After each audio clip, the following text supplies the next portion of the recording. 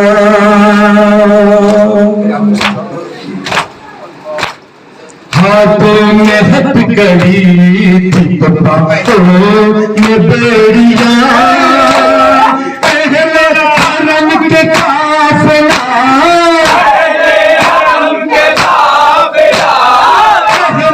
حرم کے قافلہ، سالار الوداع، سرکار الوداع، سرکار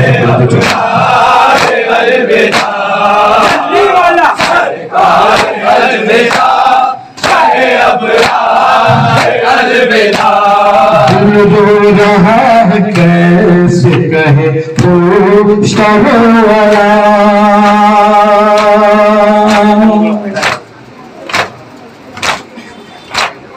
دل رو رہا ہے کیسے کہے وہ شرورا، نور نگاہ حیدر، نور نگاہ حیدر، نور نگاہ حیدر، کرار الوداع، سرکار الوداع، شاہ ابرار الوداع، سرکار الوداع، شاہ ابرار الوداع، بے کس حسین دین کے سردار الوداع۔